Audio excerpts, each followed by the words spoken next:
बिस्मिल्लाहिर्रहमानिर्रहीम अस्सलाम वालेकुम dear students, how are you? I hope you'd be fine. Prime day mathematics book 6 और आज हम कर रहे हैं प्रैक्टिस क्वेश्चंस पेज नंबर 128 पर। ठीक है, यहाँ पर हम क्वेश्चन नंबर 1 और क्वेश्चन नंबर 2 डिस्कस कर चुके हैं। आज हम क्वेश्चन नंबर 3 डिस्कस करेंगे। वीडियो को एंड तक देखिएगा, स्किप मत कीजिएगा। ठीक है, स्टेप बाय स्टेप सारी चीज़ों को डिस्कस करेंगे। तो यहाँ पर हमारे पास जो क्वेश्चन है उसमें कह रहे हैं the figure is formed using 4 semi circles. आप देख सकते हो कि यहाँ पर हमारे पास 3 छोटे छोटे सेमी सर्कल्स हैं और उसके बाद फिर ये तीनों सेमी सर्कल्स मिलकर एक बहुत बड़े सेमी सर्कल के डायामीटर को फॉर्म कर रहे हैं। यानी 3 सेमी सर्कल्स को अगर इन तीनों के डायामीटर को प्लस करें तो हमारे पास ये जो बड़ा वाला सेमी सर्कल है इसका डायामीटर बन जाता है। ठीक है, तो यहीं पर क्वेश्चन में आगे बढ़ने से पहले थोड़ी सी अपनी अंडरस्टैंडिंग्स आप कहीं पर साइड में लिख लिया करो कि जो हमारे पास सेमी सर्कल नंबर 1, 2 और 3 हैं और ये नंबर 4 ले लेते हैं। तो 1, 2 और 3 तीनों के डायमीटर सेम हैं और वो 21 सेंटीमीटर्स हैं। यानी तीनों का जो रेडियस होगा वो 21 डिवाइडेड बाय 2 10.5 सेंटीमीटर्स होगा। ठीक है, और फिर अगर ये बड़े वाले सेमी सर्कल की बात करें तो इसका डायमीटर कितना होगा, तो इसके लिए हम तीनों के डायमीटर्स को प्लस कर लेंगे। 21 प्लस 21 प्लस 21 विच इज 63। इसका मतलब है कि ये जो बड़ा सा डायमीटर है, बड़ा सा सेमी सर्कल है, इसका डायमीटर हमारे पास 63 सेंटीमीटर है। ठीक है, अब आगे हमसे क्या कह रहे हैं, find the perimeter of the shaded part. अब आपसे कह रहे हैं कि ये जो शेडेड पार्ट है ना, इसका आपने पेरीमीटर फाइंड आउट करना है। सबसे पहले आइडेंटिफाई करो कि इसके पेरीमीटर में हमारे पास क्या क्या चीज़ें शामिल हैं। तो ये जो शेडेड पार्ट है, इसका जो आउटर पार्ट है इसको कहते हैं, जब सबको प्लस करेंगे तो ये पेरीमीटर होगा। तो इसके अंदर हमारे पास ये जो बड़ा वाला सेमी सर्कल है इसका सर्कमफेरेंस है। तो हम यहाँ पर क्या कह सकते हैं कि सर्कमफेरेंस ऑफ C4। ठीक है, पेरीमीटर फाइंड आउट करने के लिए हमें क्या क्या चीज़ें चाहिए, तो हम यहाँ पर साइड में लिख लेते हैं कि perimeter of this shaded part is equals to C4। C4 का मतलब क्या है, इसका जो सर्कमफेरेंस है, पूरा सर्कल का जो सर्कमफेरेंस होगा उसको C4 हमने कहा। ठीक है, और इसको हमने डिवाइड करना पड़ेगा 2 से। फिर वही बात कि हम 2 से क्यों डिवाइड करेंगे, क्योंकि ये सेमी सर्कल है। सेमी सर्कल के अंदर जो हमारे पास सर्कमफेरेंस होता है वो हाफ होता है, पूरा नहीं होता। तो जब हम इसका सर्कमफेरेंस फाइंड आउट करेंगे, सर्कल का सर्कमफेरेंस, उसको हमने डिवाइडेड बाय 2 करना होगा। ठीक है, तो इसके लिए हमने क्या करना है, C4 फाइंड आउट करना है। उसके बाद हमारे पास इसके अंदर क्या है कि ये देखिए 1, 2 और 3, ये 3 सर्कमफेरेंस हैं छोटे छोटे सर्कल्स के। तो हम यहाँ पर क्या कह सकते हैं कि इसके साथ साथ हमें C1, C2 और C3 भी फाइंड आउट करना है। क्यों? क्योंकि ये जो हमारे पास शेडेड पार्ट है इसके अंदर ये आउटर पार्ट है, फिर ये आउटर पार्ट है और फिर ये आउटर पार्ट है। ये तीनों आउटर पार्ट्स क्या हैं, ये तीनों हमारे पास सेमी सर्कल्स के हाफ ऑफ द सर्कमफेरेंस है। तो हम यहाँ पर कह सकते हैं कि हमने इन चारों का जो सर्कमफेरेंस है वो फाइंड आउट करना है और उसको हम फिर डिवाइडेड बाय 2 कर देंगे। ठीक है, तो चाहे तो आप इस तरह से कर लें, C1 plus C2 plus C3 upon 4। ठीक है, चारों सर्कमफेरेंस फाइंड आउट करके उसको डिवाइडेड बाय 2 कर दें।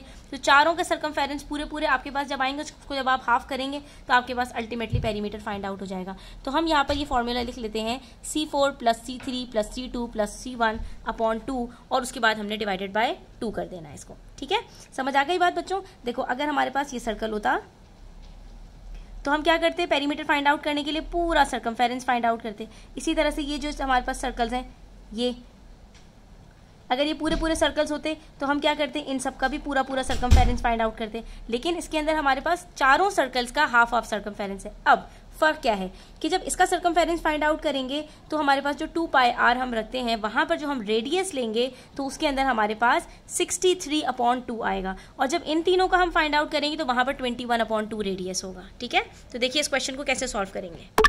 इसके लिए हम सबसे पहले क्या करेंगे, यहाँ पर हमने फॉर्मूला लिख दिया, perimeter of shaded part is equals to C1 plus C2 plus C3 plus C4। ठीक है, और फिर हमने इसको डिवाइड करना है। तो अब जब हम C1 फाइंड आउट करेंगे उसके लिए सर्कमफेरेंस का फॉर्मूला क्या होता है, 2 पाई r। 2 मल्टीप्लाई बाय 22 अपॉन 7 रखेंगे, क्योंकि रेडियस हमारे पास गिवन नहीं है। तो जब हम डायमीटर का हाफ करेंगे तो हमारे पास रेडियस आ जाएगा और यहाँ पर हम 3.14 नहीं रखेंगे। ठीक है, बल्कि हम 22 अपॉन 7 रखेंगे। ऐसा करने से क्या फ़ायदा होगा कि ये 2 और ये 2 कट हो गया। इसी तरह से ये 7 और 21 कट हो जाएंगे। 7 1 जार 7, 7 3 जार 21। ठीक है, तो 22 मल्टीप्लाई बाय 3 हमारे पास ये सर्कमफेरेंस आ चुका है। 22 multiply by 3 is equals to 66 centimetres. ठीक है, तो अब ये C1, C2 और C3 हमारे पास ये तीनों कैलकुलेट हो गए। ठीक है, तो हम यहाँ पर लिख सकते हैं कि C1 is equals to C2 is equals to C3 is equals to 66 centimetres.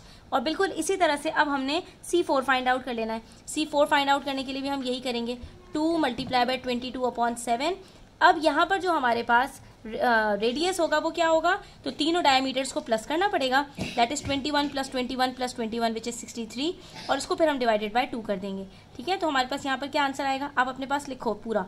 ठीक है, और इसके बाद हम इसको डिवाइडेड बाय 2 करेंगे। ठीक है, तो अब ऐसा करने से क्या होगा कि यहाँ पर हमारे पास जो आंसर आएगा वो भी 63 आ जाएगा। ये 2 से 2 कट हो गया, और फिर ये है 22/7 मल्टीप्लाई बाय 63, 7 1 7, 7 9 63, और फिर हम 22 को मल्टीप्लाई कर देंगे 9 से, तो हमारे पास ये सर्कमफेरेंस आ जाएगा C4 का। ठीक है, विच इज 198। तो ये हमारे पास C4 भी आ चुका है 198 सेंटीमीटर्स।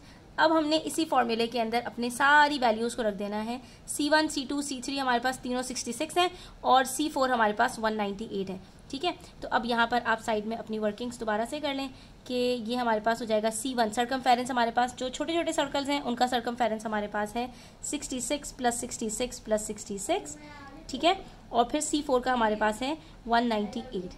ठीक है, और उसके बाद फिर हमें इसको पूरे को डिवाइडेड बाय 2 इसलिए करना पड़ेगा क्योंकि ये हमने जो सर्कमफेरेंस कैलकुलेट किए हैं पूरे पूरे सर्कल्स के हैं, और हमारे पास जो शेडेड पार्ट है वो हाफ सर्कमफेरेंस है सब में। ठीक है, तो 66 multiply by 3 is equals to 198, 198 + 198 is equals to 396, और 396 को जब 2 से डिवाइड करेंगे तब भी आंसर हमारे पास 198 आ जाएगा। इसका मतलब है टोटल हमारे पास यहाँ पर जो पेरीमीटर है वो 198 सेंटीमीटर्स है, और ये हमारा यहाँ पर क्वेश्चन कंप्लीट हो जाता है। ठीक है, अब आ जाइए पेज नंबर 129 पे। यहाँ पे क्वेश्चन नंबर 4 में कह रहे हैं the figure shows 2 identical quarter circles. ठीक है, अब आपको यहाँ पर नजर आ रहा है कि आपके पास यहाँ पर 2 एक जैसे बिल्कुल क्वार्टर सर्कल्स हैं। पहला क्वार्टर सर्कल, उसका ये आउटर पार्ट है सर्कमफेरेंस 1/4 1 क्वार्टर सर्कमफेरेंस, और ये एक रेडियस और ये दूसरा रेडियस। ठीक है, तो ये जो पूरी आपके पास फिगर है ये पूरा का पूरा एक आपके पास, ये आप हम लिख लेते हैं यहाँ पर क्वार्टर सर्कल 1। ठीक है, और उसके बाद ये बिल्कुल उसी जैसा दोनों बिल्कुल बराबर बराबर हैं, ये क्वार्टर सर्कल नंबर 2। अब मज़े की बात बताऊं, क्वार्टर सर्कल के अंदर आपके पास 2 रेडियाई होते हैं। ठीक है, ये सेंटर है पहले क्वार्टर सर्कल 1 का, और ये सेंटर है क्वार्टर सर्कल 2 का। दोनों बराबर हैं तो दोनों के रेडियस सारे बराबर होंगे। तो क्वार्टर सर्कल के अंदर हमारे पास 2 रेडियस होते हैं, दोनों बराबर होते हैं। तो यहाँ पर अगर दोनों क्वार्टर सर्कल बराबर हैं तो चारों रेडियस बराबर होंगे। ठीक है, अब जब चारों रेडियस बराबर होंगे इसके अंदर बस आपको इस चीज़ का ध्यान रखना है कि आपके पास अगर एक रेडियस गिवन है तो ये 6 सेंटीमीटर्स है, तो ये भी 6 सेंटीमीटर्स होगा, ये भी 6 सेंटीमीटर्स होगा, और ये पार्ट भी 6 सेंटीमीटर्स होगा। प्लस ये कि क्योंकि ये वाली जो लाइन है इस सेंटर से इस सेंटर तक ये 6 सेंटीमीटर्स है, और इसके ऑपोजिट में जो इसके पैरेलल लाइन है तो ये भी हमारे पास यहाँ से लेके यहाँ तक पूरा 6 सेंटीमीटर्स होगा। ठीक है, ये सारी अंडरस्टैंडिंग जब आपकी बिल्ड हो जाएंगी तो कोई भी क्वेश्चन करना आपके लिए ईजी हो जाएगा। हमसे कह रहे हैं find the perimeter of the shaded part. तो देखो इसका पेरीमीटर फाइंड आउट करना तो ईजी है, ये हमने क्वार्टर सर्कल का सर्कमफेरेंस फाइंड आउट करना है, रेडियस हमारे पास ऑलरेडी है, ये भी हमारे पास हमने 6 सेंटीमीटर्स निकाल लिया, और ये हमारे पास एक और क्वार्टर सर्कल का सर्कमफेरेंस है। इसका मतलब है कि ये जो हमारे पास 2 क्वार्टर सर्कल्स हैं इन दोनों का हमने सर्कमफेरेंस फाइंड आउट करना है, और इसमें हमने 6 + 6 कर देना है, तो हमारे पास इजीली इस पूरे आइडेंटिकल शेडेड पार्ट है इसका पेरीमीटर निकल आएगा। तो इसको हम क्वेश्चन को कैसे सॉल्व करेंगे, बस इसमें एक चीज़ का ध्यान रखना बच्चों, जब पूरे सर्कल का सर्कमफेरेंस फाइंड आउट करते हैं तो वो C होता है, जब सेमी सर्कल का फाइंड आउट करते हैं, ये चीज़ें बार बार मैं इसलिए रिपीट करती हूँ ताकि आप लोगों को याद हो जाए, जब आप सेमी सर्कल का सर्कमफेरेंस फाइंड आउट करते हैं जैसे कि हमने क्वेश्चन नंबर 3 में किया था, तो वहाँ पर डिवाइडेड बाय 2 करते हैं सर्कमफेरेंस को, और क्वार्टर सर्कल के अंदर क्योंकि हमारे पास सर्कल का सिर्फ एक क्वार्टर होता है तो यहाँ पर हम डिवाइडेड बाय 4 करते हैं। तो इसके लिए हम क्या करेंगे, क्योंकि ये दोनों सर्कमफेरेंस बिल्कुल बराबर हैं, क्योंकि दोनों सेम क्वार्टर सर्कल्स हैं, तो हमने C1 फाइंड आउट करना है, C2 हमें खुद ब खुद पता चल जाएगा। उन दोनों को हम 4 से डिवाइड करेंगे और फिर 6 + 6 कर देंगे, यानी 12 से प्लस कर देंगे, तो हमारे पास ये आंसर आ जाएगा। ठीक है, इसको साइड में रखते हैं। सबसे पहले हम C1 फाइंड आउट करने की कोशिश करते हैं। तो C1 फाइंड आउट करने के लिए हमारे पास रेडियस मौजूद है। फॉर्मूला फिर से लिखो, फॉर्मूला बार बार लिखा करो ताकि इससे आपको फॉर्मूला याद हो जाएगा। अब इसके अंदर 2 multiply by 22/7 multiply by R, radius हमें गिवन है, ये देखिए रेडियस ऑलरेडी गिवन है। पिछले क्वेश्चन में सेमी सर्कल था तो वहां पर डायमीटर गिवन था, इसलिए हम बार बार 2 से डिवाइड कर रहे थे रेडियस फाइंड आउट करने के लिए। यहाँ पर ऑलरेडी हमें रेडियस ही गिवन है 6 सेंटीमीटर्स, तो हमें कुछ भी करने की जरूरत नहीं है, हम सिर्फ फॉर्मूले के अंदर पुट करेंगे 2 मल्टीप्लाई बाय 22/7 मल्टीप्लाई बाय 6 और इसको सॉल्व कर लेंगे। ठीक है, तो अब यहाँ पर हम 2 को मल्टीप्लाई करते हैं 22 से, आंसर आएगा 44। 44 को मल्टीप्लाई करेंगे 6 से तो आंसर आएगा हमारे पास 264 और 264 को डिवाइड कर देंगे 7 से तो हमारे पास इसका फाइनल आंसर आएगा 37.7। तो C1 हमारे पास आ रहा है 37.7। ठीक है, अच्छा एक चीज़ और भी कर सकते हो बच्चों यहाँ पर आप लोग कि क्योंकि हमें यहाँ पर इसको मज़ीद 4 से डिवाइड करना है ना, तो हम यहाँ पर इसको जो है वो डिवाइड ना करें, बल्कि हम इसको जो है वो फ्रैक्शन फॉर्म में ही लिख दें। कैसे? 44 मल्टीप्लाई बाय 6 का आंसर आता है हमारे पास 264/7। ठीक है, मैंने ऐसा क्यों किया ये अभी आपको समझ में आ जाएगा। और यहाँ पर हम लिख देंगे इज इक्वल्स टू C2 क्योंकि दोनों बराबर हैं। अब हम इसी फॉर्मूले को यूज़ करेंगे पेरीमीटर के, तो हमारे पास C1 हमने क्या कैलकुलेट किया है 264/7, इसके अंदर डिवाइड ये अपॉन 4 भी है, तो ये 4 हमारे पास ऑलरेडी डिनोमिनेटर में है तो ये 7 के साथ मल्टीप्लाई हो रहा है। ठीक है, चाहे आप इसको मल्टीप्लाई बाय 1/4 लिख दें, चाहे आप इसको डायरेक्टली मल्टीप्लाई कर दें, इसका यही मतलब है। C1/4 और 264/7 का मतलब यही है कि ये 264/7 जो है 7 इसके अंदर 4 से मल्टीप्लाई हो जाएगा। ठीक है, फिर से प्लस 264/7 मल्टीप्लाई बाय 4 प्लस 12। ठीक है, अब हमने यहाँ पर इसको सिंप्लीफाई करना है, तो 264 को जब हम डिवाइड करेंगे 4 से तो हमारे पास आंसर आ जाएगा 66/7 प्लस 66/7। ठीक है, दोनों डिनोमिनेटर सेम है, 66 को प्लस कर देते हैं 66 के साथ, आंसर आएगा हमारे पास 132/7। ठीक है, और यहाँ पर प्लस 12 कर देंगे। ठीक है, अब आप 132 को डिवाइड कर लीजिए 7 के साथ, तो यहाँ पर आंसर आता है 18.85 यानी 18.9 कर लो राउंड ऑफ करके, और जब आप इसके अंदर प्लस करते हैं 12 तो आपके पास यहाँ पर आंसर आएगा 30.9 या 31 आप कर लें, तो इसका पेरीमीटर हमारे पास कितना निकल रहा है 31 सेंटीमीटर्स। ठीक है, अच्छा देखो इन्होंने हमसे कहा था take the value of pi is equal to 3.14, तो इसी सेम क्वेश्चन को हम 3.14 के साथ भी करके देख लेते हैं। ठीक है, अगर हम यहाँ पर 2πr के अंदर पाई की वैल्यू 3.14 लेते हैं तो ये क्या होगा 2 multiply bye 3.14 multiply by 6 radius है। ठीक है, 2 6 are 12 और 12 को मल्टीप्लाई कर लें 3.14 से, आंसर आता है 37.68। ठीक है, ये आ गया हमारे पास C1 और C2 भी यही है।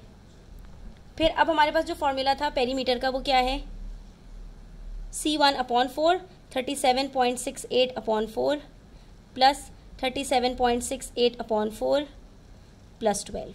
ठीक है, अब आपने 37.68 को डिवाइड करना है 4 से, तो आंसर क्या आएगा 9.42।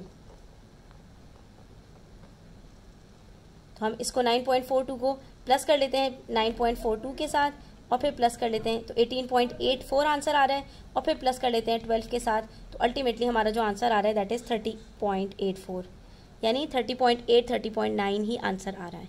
तो सेम आंसर आ रहा है, 30.9 आ रहा है, यहाँ पे 30.8 आ रहा है, बात एक ही है, इसमें ज़्यादा डिफरेंस नहीं है। आपके जब डेसिमल्स में आंसर्स होते हैं तो आपको यहाँ पर लेवरेज मिलता है कि आपके डेसिमल्स के अंदर 2 to 3 पॉइंट्स आगे पीछे हो सकते हैं। ठीक है बच्चों, तो ये आपने इस तरह से सॉल्व करना है। बस बात समझनी ये है आपको कि जब पेरीमीटर कैलकुलेट करना होगा तो हमने देखना है कि आउटर पार्ट में हमारे पास क्या क्या चीज़ें मौजूद हैं। ठीक है, बाकी क्वेश्चंस इंशाल्लाह हम नेक्स्ट वीडियो में सॉल्व करेंगे। तब तक अपना ख्याल रखें, चैनल पर नए हैं तो सब्सक्राइब करते जाएं, वीडियो अच्छी लगी हो तो लाइक करें, अपने फ्रेंड्स के साथ ज़रूर शेयर करें। टेक केयर, अल्लाह हाफिज़।